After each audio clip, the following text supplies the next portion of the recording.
Well guys, I hope you enjoyed the methanol chorus yesterday, but I'm out again, and the first signal I got in half an hour is a silver coin.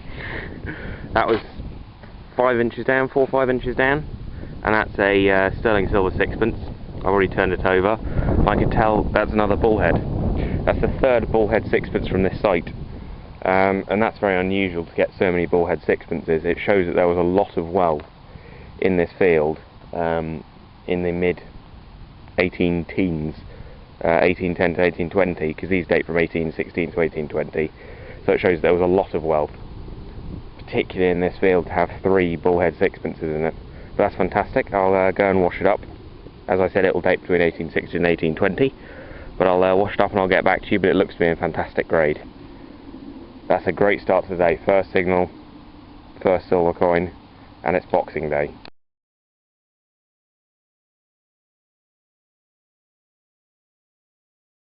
Well guys, it is indeed. It's a Boxing Day bullhead, and it's a better year. It's a bullhead sixpence dated 1818, and I believe, from what I can remember out in the field, that 1818 is one of the better years, especially for the shilling, but also for the sixpence. I've had a look at the legend. There doesn't seem to be any faults with it, because on some bullhead sixpences you do get Brit being spelled with a double R, so it spells Writ. But not on this example. This is just a normally struck coin, but it is a rare year, being 1818, so that's a fantastic find. Boxing Day bullhead.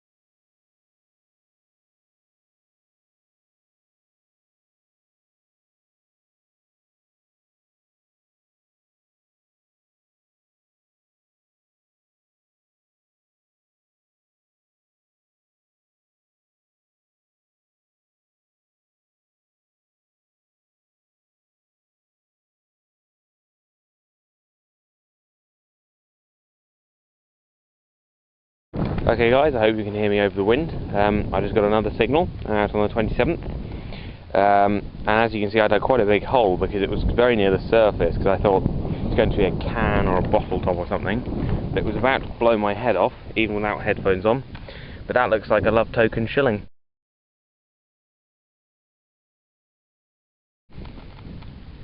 Absolutely a silver coin right there. Looks to be super worn down, but I'm assuming that it's going to be milled rather than hammered, because it's very regular, the edge is very regular, and it's about the size of a shilling. But I'll wash it up and I'll get back to you, but it should be William III, 1695 to 1701. But they're normally dated 1696 or 1697, but I'll go and wash it up and I'll get back to you. That's a fantastic find. It was just below the surface and it was about to blow my head off. It was that loud even without headphones. Unbelievable signal. Doesn't sound it now, but it was. I'll get back to you. Well guys, it's completely smooth. There may be a trace of a legend there, but it's essentially completely worn down. There is no remaining detail on anything. But I may just be able to make out the outline of a William III bust. But I can tell you for sure that these people had a lot of money if they were making love tokens out of shillings and not sixpences or halfpennies. As far back as 1700, people had a lot of money to be able to do that with a shilling. That's a fantastic find though. It will date between about 1695 and 1701, but it could be into Anne's reign, so it could be 1714, but that's unlikely. It's most likely William III, but that's a fantastic find, and that's 2 silvers in 2 days, and both of them very old. Nice.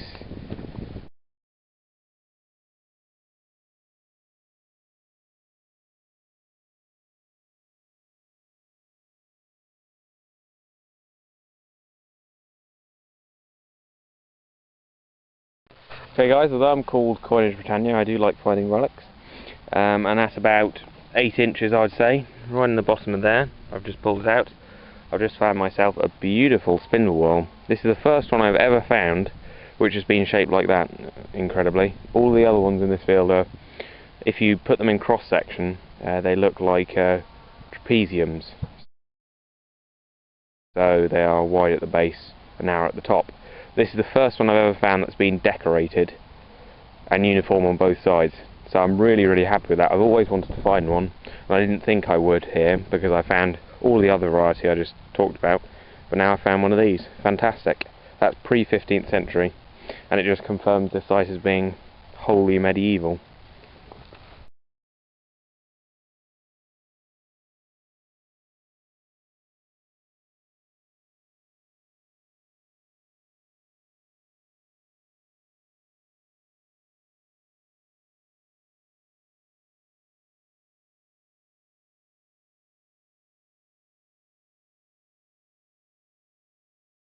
Well guys, I suppose there's a lesson for us all here. I got a signal, it was coming up coin, coin, coin, coin, going down to iron. And it would keep going down to iron, but I thought it might be something good out of the depth. And it was definitely down there, because I've moved all of this mud out, and with one scoop that I lifted from the bottom of that, plonked it down on there, and that looks to me like a Roman coin, down a good 9 inches. And I was getting the coin signal, it was telling me what it was, but it was dropping down to iron, but it was just about persevering, and it paid off with dividends with this fantastic object. It's definitely Roman, it's definitely thick enough, and the shape is right for it being a sestertius. So I'll wash it up and I'll get back to you with a emperor, hopefully, or empress. Well guys, it's hard to tell, but it's definitely left facing the bust, which is more uncommon for Roman coins. It's definitely a sestertius, but it's quite worn, so I won't be able to tell at the moment of whom it depicts. But it is most certainly 1st or 2nd century AD, and it's a quarter of a denarius. Still haven't found that elusive Roman silver, but I should be able to get an identification of this one because I can see the bust just above my finger there. That's the face.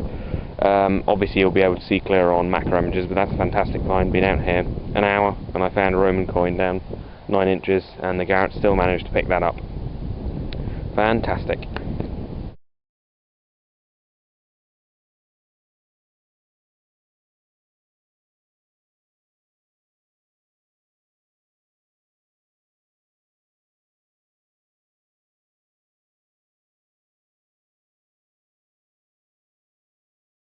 Well guys, I barely had to go 50 feet and I've got another Roman coin.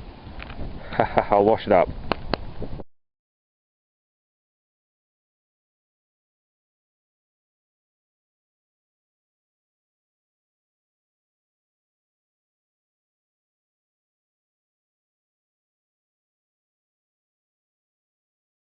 Well guys, as you can see there's a silver coin still in the clump, but I ran out of camera footage after I filmed the Roman coin you've just seen, and obviously I'm not going to delete video footage of that, so I kept the silver coin in the clump and we'll wash it up to see what it is live together. I have no idea what this is, but I know that it's a silver sixpence, most likely going to be George III like the other one I found on Boxing Day. But it's probably going to be sterling silver, but I don't know. What's that? I see a shield, which would tend to suggest my suspicions. Yep, I'm absolutely correct. I bet you didn't even see that, but there you are. That's a George III. Bullhead sixpence. Another one, 4 from the site. This one is dated 1816. Lovely. Very worn, but silver is silver and it's a lovely coin all the same. Fantastic.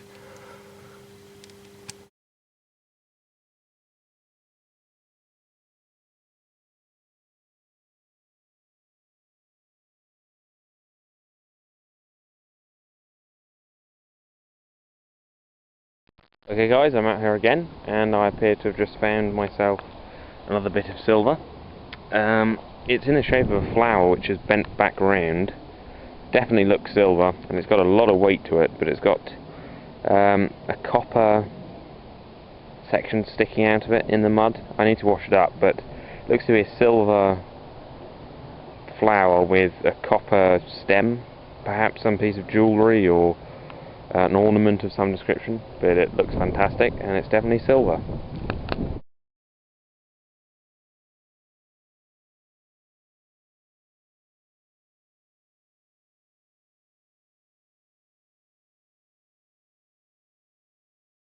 Okay guys, it's New Year's Eve and I've been out here 2 hours, sorry for the wind, and I've just found this George the 6th silver sixpence. It had me confused for a while because, as you can see on the reverse, it's green, and there's just a beard of silver showing through at the top here, so I thought, oh, it's just a keep for nickel sixpence, but I went and washed it up and it's dated 1944.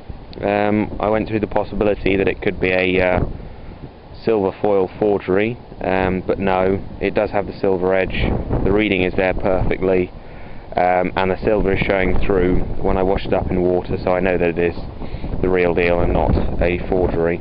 So there you are, it's the 57th silver coin of the year, making it 10 more than last year, and my total up in total to do 104, which is fantastic. 57 silver coins a year, and to end with a George the 6th silver sixpence is fantastic.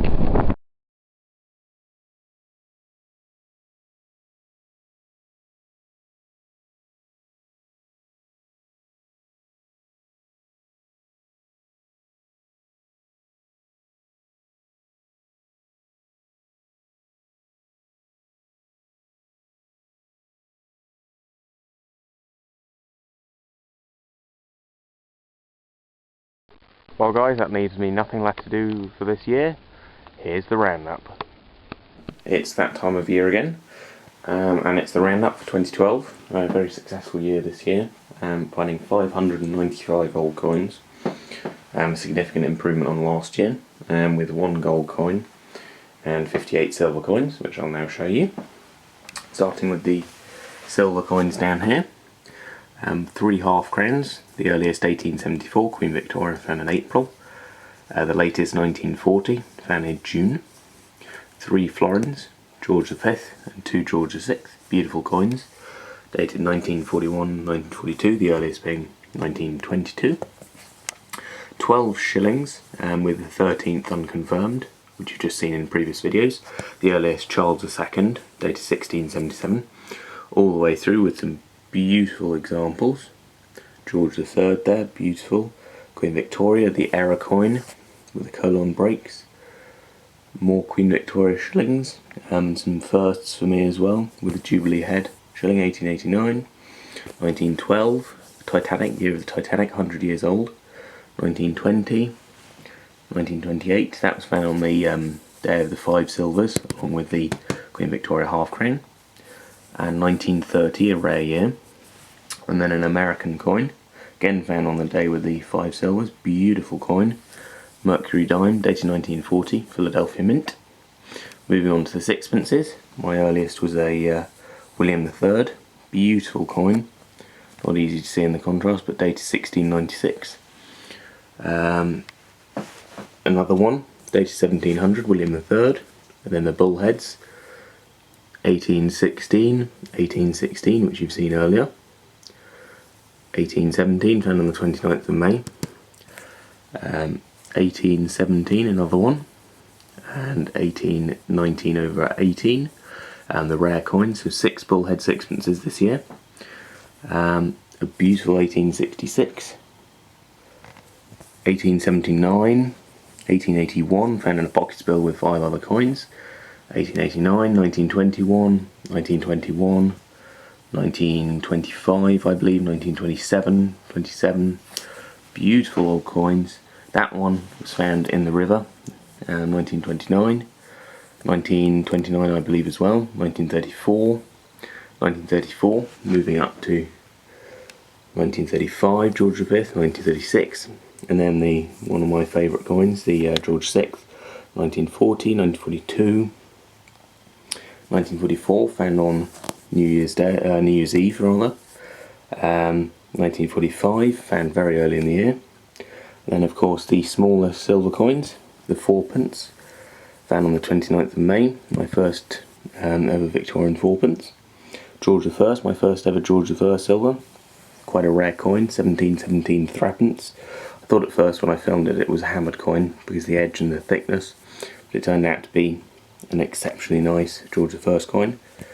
And of course, Victorian threepence, found on the 22nd of June, and the unconfirmed, probably William III silver shilling. Of course, there's only half the story with silver coins, because as you've seen in my latest videos, I'll be also finding hammered medieval coins, and Tudor as well. And the earliest of which is this Henry III cut halfpenny. Money is Ricard, although the mint is unknown, because the mint would be on this side of the coin, which has been clipped away or cut away. Although on the same day I did find this complete Henrician long cross penny, dating from 1248 to 1250, as the other one does. And the money and mint is Yon on Gloucester, Yon at Gloucester. That's my joint oldest coin of the hammered variety anyway. My first Henrician cut halfpenny is this one, David on London, David at London, 1251 to 1258 AD. Then we move into Edward II, and this class 11 penny from the Durham Mint, and Edward III half-groat from the York Mint, class E, I believe, in Spinks. Moving on to my best find of the year, and probably one that I'll ever make, is this simply gorgeous 22 karat gold Henry IV gold quarter noble, designated by the trefoils and annulets you can just about make out to the side of the shield on both sides. This was my first ever medieval hammered coin find, and it happened to be hammered gold. I've checked online and I can only find 3 or 4 other examples of this, so it's an incredibly scarce coin, simply beautiful. And as you notice, I'm using gloves to hold this, simply because I have held coins with acidic fingers before in the past, and you can just see what happens to them. So I wouldn't want that to happen to such a rare coin as that. Moving on to the Henry VIII half-groat. This was found at 7 inches. Absolutely beautiful coin, dating from 1531 to 1544. Minted by Archbishop Lee, the last archbishop to mint coins. Minted at York as well, the Archbishop of York.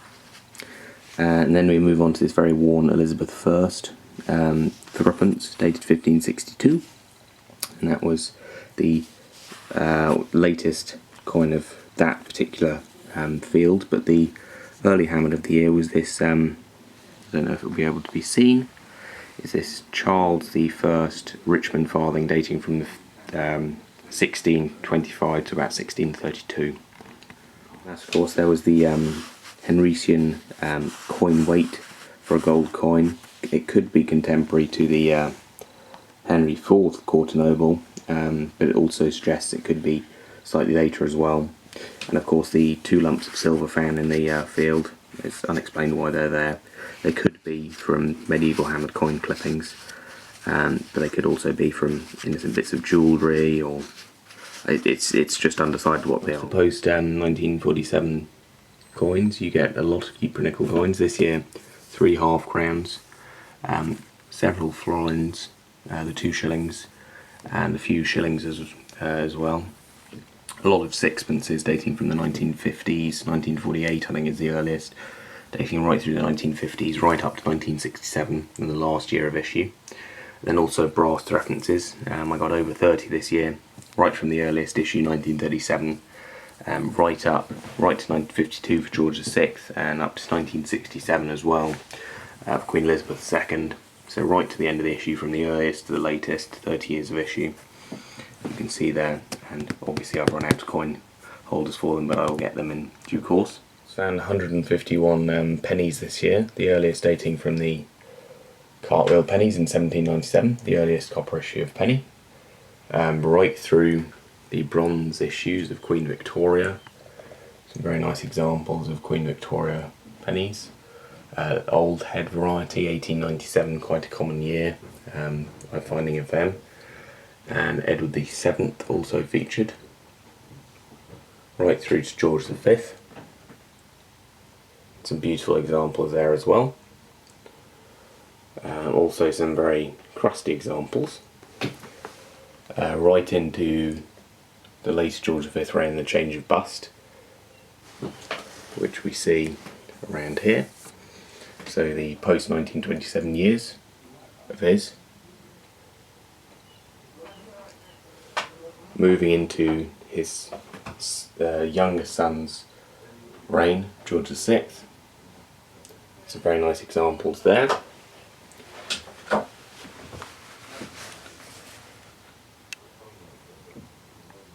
All in all, a very nice year for bronze pennies as well as copper pennies. And finally concluding with George VI's daughter, Her Majesty Queen Elizabeth II, ending in 1967 as well. So I found a lot of coins that end in the final year of issue. I also found exactly 200 half pennies, the earliest being of William and Mary's reign in 1694, moving right through to William's sole reign, and then later George I's dump issue coinage, as you can see there.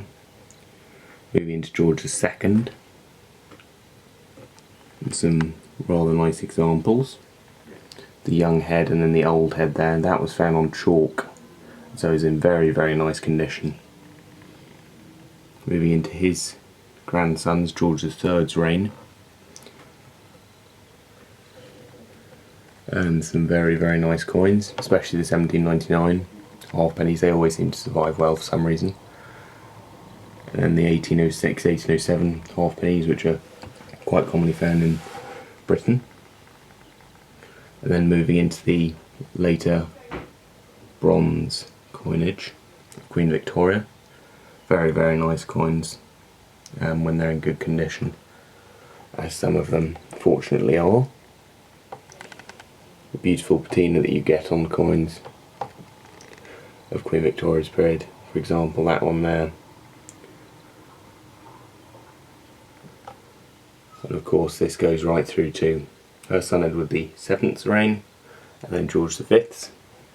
And of course George V is always represents a large portion of the halfpennies found, because he issued so many. But for some reason, even though Queen Victoria was on the throne longer, Queen Victoria coins just aren't as common as George V. I don't know if fewer were issued overall, but that just seems to be the case. And then obviously we move into George VI, and of course the wartime coins, when the tin was removed, they can be left very, very poor condition, and the pre-war ones could be a lot nicer. And then we move into Queen Elizabeth II, but you do get some very nice post-war coins. And of course the last dated one I think is 1958 or 59. But this number only really represents a small proportion of the number of half pennies, because the majority are copper coins, and as you can see here, these are all half penny sized, but they just cannot be accurately identified, and they're all George II, George III. There's just no detail on them because they just corrode in the ground, and this is the case on many of the coins I found this year. And I think there's probably only about 100, 120 in there. 80 of them are just like this, unidentifiable, which is a shame. But they still get respect from me. Moving on to the farthings, my earliest was a Charles II, dated 1674. I found successive Charles II coins, and a few gaps still to fill, but also William III, with the tertius, an unusual feature on his coins. And then later farthings, again of William III, and then George I. George I has some very nice farthing issues.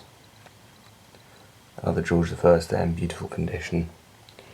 George II, and earlier George II, one of my first young head ones. And again this was found on chalk, and you can see just the difference in quality between coins that have been in partial land where they corrode, and on chalk where there is no acidic soil. So they're just in very, very nice condition as they were dropped almost. And then more George II, coins the old head, and George III, his grandson, moving through. George III. These coins I hadn't found before this year in 1806 to 1807 farthings. More commonly associated with the halfpennies I find, but not the farthings. And now this year I did find them. Moving up to George IV, quite a few George IV coins, the earlier head. Moving through to the late head variety in there. There's the later head variety, 1826, and another version there. Moving into William IV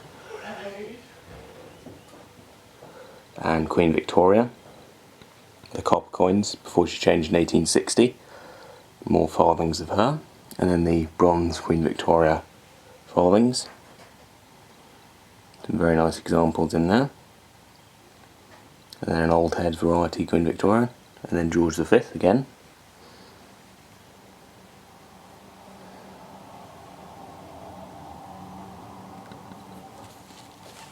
Moving through into further George V coins, then moving on to his son George VI, dating into the 1940s, and I believe the latest dated 1950, in some very, very nice condition. There you are, 1950. So that was the latest dated coin, the earliest 1673, so a large span of history. All in terms of farthings, 58 for the year, which is higher than any other year that I've detected in. You also find foreign coins whilst detecting, and as you can see here, this is an Irish Free State penny. It's the same specifications as the British coins, but it has animal figures on it.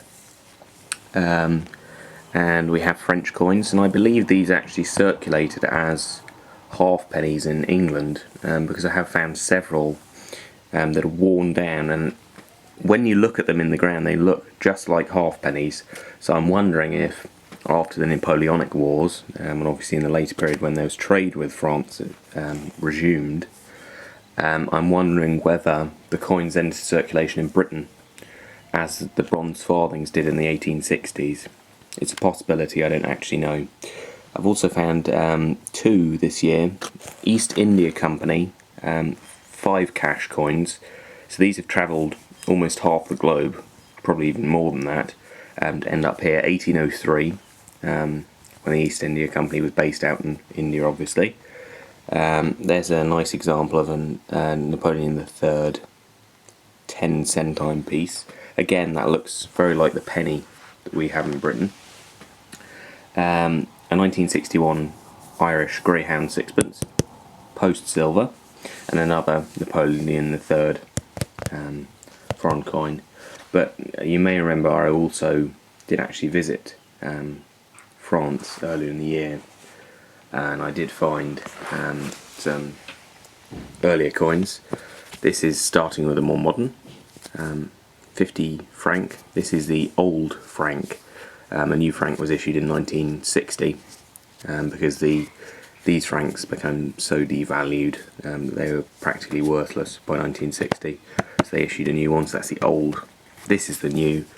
This is a 5 franc. I thought this was silver when I first saw it, but that obviously tells you it's not.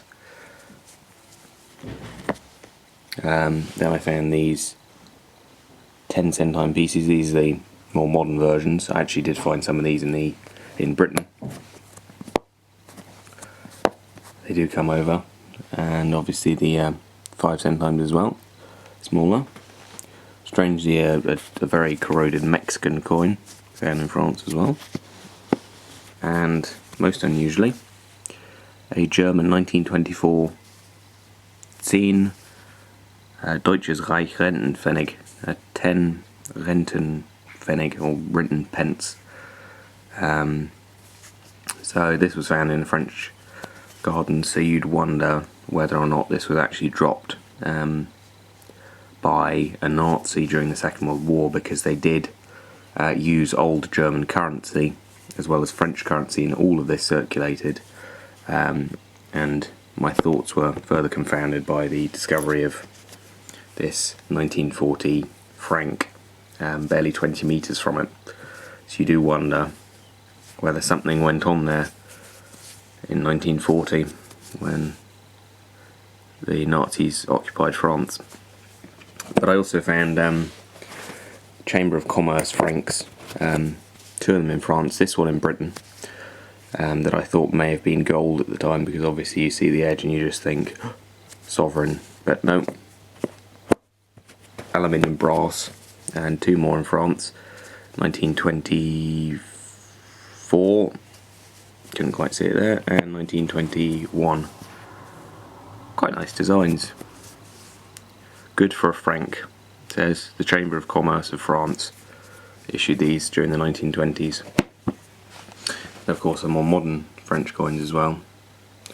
The modern franc, that obviously was then superseded by the euro, and the 10 francs as well. Quite a nice design on that. But I also did find much older French coins as well, and the earliest of which is un liard, a copper liard, of the reign of Louis XIV, dated 1656. And there is a much easier example to read,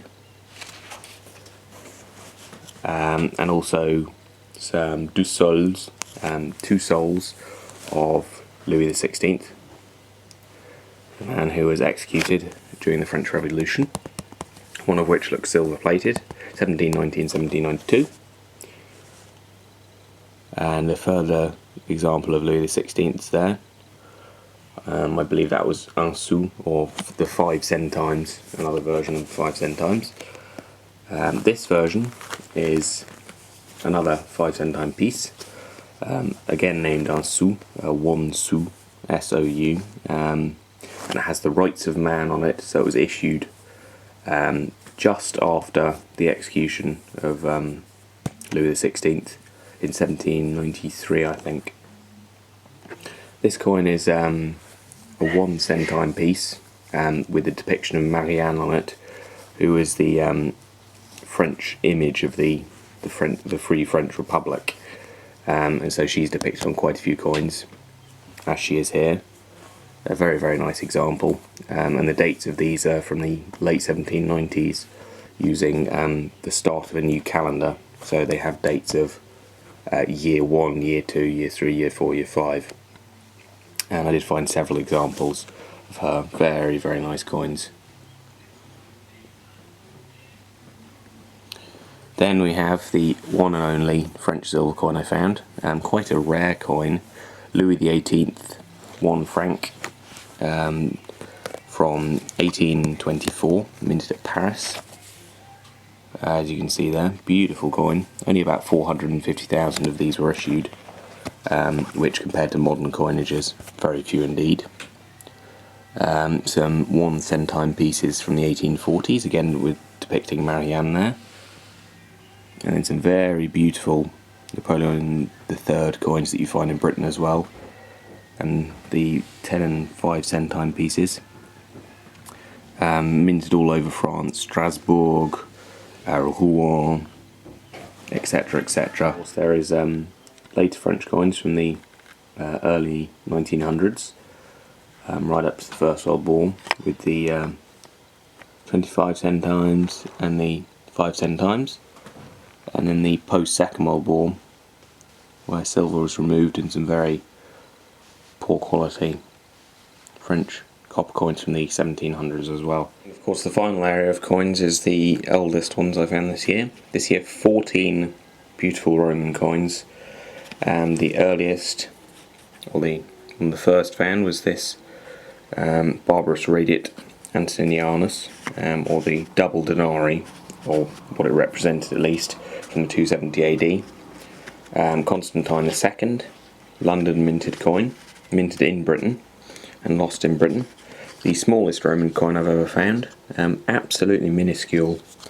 For comparison, there's a 5p piece next to it, and a 5p is the smallest British coin we have, and this coin is only about 8mm across. It was clipped down. It just shows the shortage of coins in Britain during the 330s, that a copper coin was actually clipped down as well to make further coins. Of course, this was found in June, the middle of the year, a Roman coin in a completely unexpected place, from the reign of Trajan, or Hadrian, so from about 98 to 138 AD. and that triggered off my interest in a site across the road from it, and I thought, if this site has Roman coins, what about the field over? And that's of course led me to all of these beautiful coins, with that at the pinnacle. And then I just started finding Roman coins from there, really. Some of them are very, very worn down, but you can tell they're Roman, because on this side you can actually see a figure, just about make out a figure, facing to the left or running to the left, holding a spear, I think. This one, from the reign of Vespasian, very bullish-like head, has a die flaw in it. That's a dupondius, or an eighth of a denarius. Then a coin from the 290s, from the reign of Constantius Chlorus, who was an official Roman emperor, who came to Britain and defeated the British usurpers who had usurped power in Britain and in the West.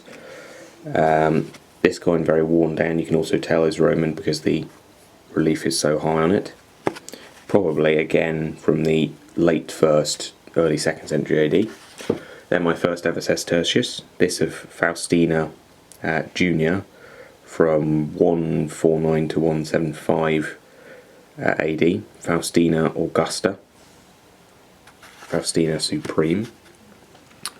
And then my one of my best ever Roman coins, a Quintillus Antoninianus, the double denarius again, double denarii, in very, very nice condition, and also a very rare emperor, because he only ruled for about 3 months. Quite a sad story. Suggested that he lost the support of his troops after being declared emperor of them, and then he went and killed himself. Quite a gruesome end. And there's this interesting piece. This was a sestertius, but it's been suggested that this has been cut down to be used as about a third of a sestertius, or maybe even a quarter, in local currency, so it had local meaning. Now obviously nationally a sestertius was a sestertius, but locally this could mean a quarter of a sestertius, so an ass. So it could really essentially mean that, although it's a quarter of a sestertius here. Then we have my earliest Roman coin. It's of Vespasian, and it has the eagle on the reverse, facing left, but you can just about make out the body of the eagle there. And that dates from 71 to 73 AD, minted in Rome. Then a Antoninus Pius, I was thinking Marcus Aurelius there. It's Antoninus Pius, 138 to 161 AD, another sestertius. That was the one you saw me find earlier in this video, down 9 inches. And then 50 yards further on I found this. This one is quite hard to identify, but you can just about make out the back of a head and an ear just in front of my thumbnail, and that should probably be Vespasian and an ass as well. So there you are, 14 beautiful Roman coins, and that concludes all the coins. Here's the tokens. This is quite an interesting one, dated 1902. It's the Great Wheel at Earl's Court, something that looks like the current London Eye. It was sadly dismantled for scrap in 1907, but it featured quite a big, as quite a big landmark, Earl's Court. It has a description on the back. Its diameter was about 300 feet, it's quite a large wheel. The second one is also a rather beautiful token. It's from the Birmingham Coining and Copper Company, dated 1794, with a very patriotic Britannia seated on the rocks, looking out, and a bird sitting on what appears to be a cornucopia on the reverse, and it's talking about where it's payable. It was a halfpenny value, and it was payable on the places on the edge, so you can just about make out their London and a variety of other places where they had established trading points. It's a very interesting token. I also found a 6p play money. I thought it was a silver threepence first, but it's an aluminium play money token, so obviously to educate children about the money. It's obviously pre-1967. I don't know how old, but a Victorian halfpenny was found quite near it, so it could be as early as Victorian. And I also find quite a few of these lead bartering tokens. Quite a few people don't know what they are when they find them, but these are actually replacements for official hammered coins, because of course there was a shortage of them.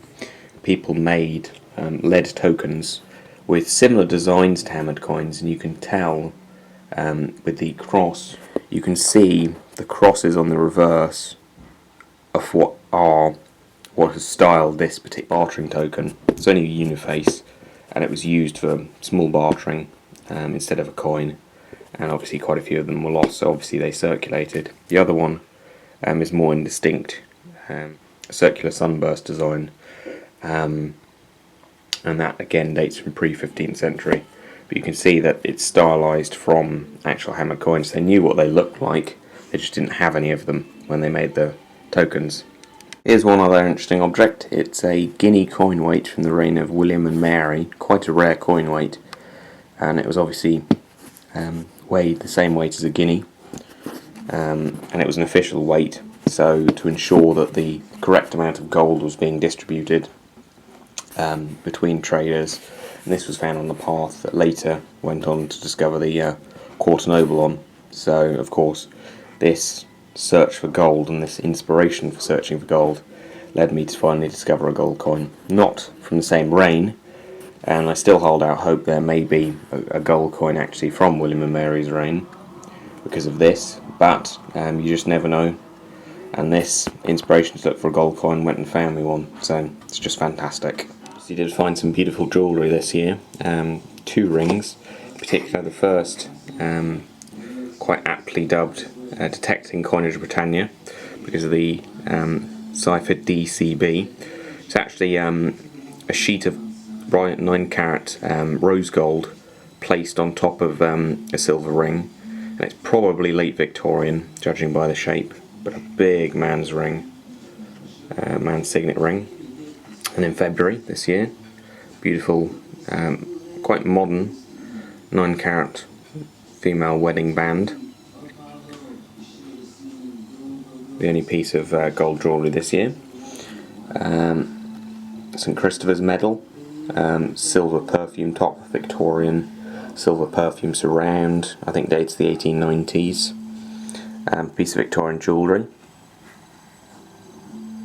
and a modern button just marked silver, presumably sterling standard because that's a standard we've had for a very long time. Silver buttons, a sterling stamped belt, you can just about make out the hallmark there, stamped sterling. Unmarked silver, I checked this and it is sterling silver. 4 silver earrings, not all of them are stamped, but I have checked them.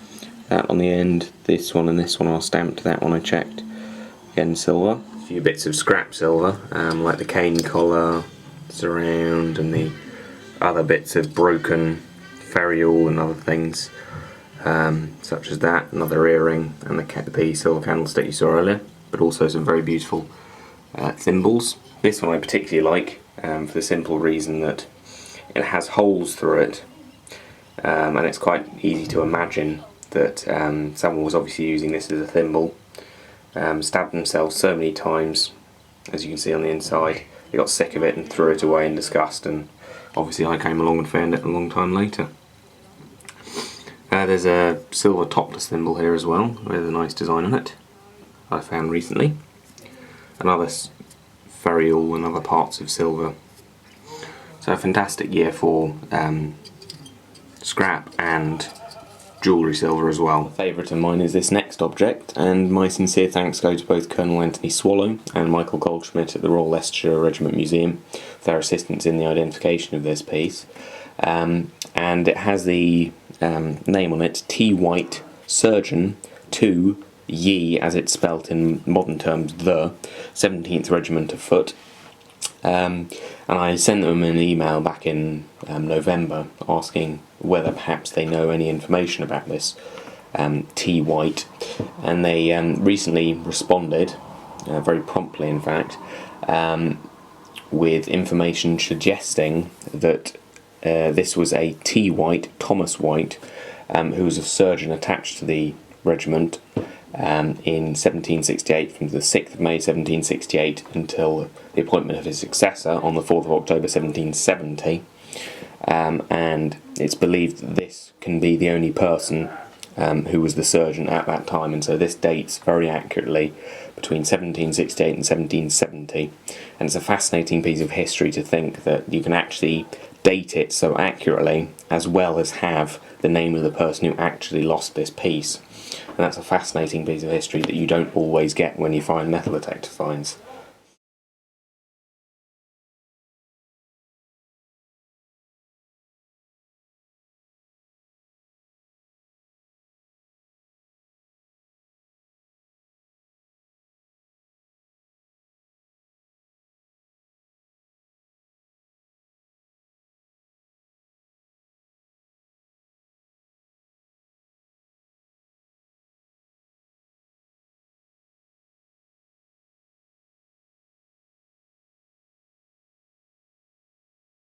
Here's this year's cloud coinage finds, and I'll start with the most valuable, the £5 notes. Now obviously you don't find many of these detecting because they're obviously not metal, but you do get them either after music festivals, that sort of thing, and this is where I picked these up. Obviously in the dark people can't see them, they drop them, they don't hear that they drop them, and they blow away in the wind. They get lodged in hedges or down the bottom of sides that you wouldn't necessarily look for them, but when you come along with a metal detector later you'll see them, and that's how I acquired those. And last year I only got one, but this year I got three, so that's very useful. £15 right there. The £2 coins up here at the top, 5 of them, as opposed to 4 last year. £1 coins stacked in 5s here. You can see £61 coins, obviously equivalent to £61. Moving on to the 50p's, 10 of them as opposed to 8 last year, so a rise on them, which is always good.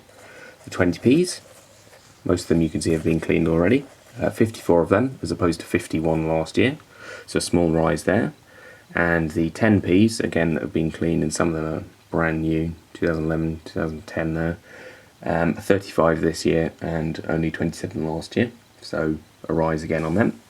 5p's down at the bottom here, a lot of 5p's, a big increase this year.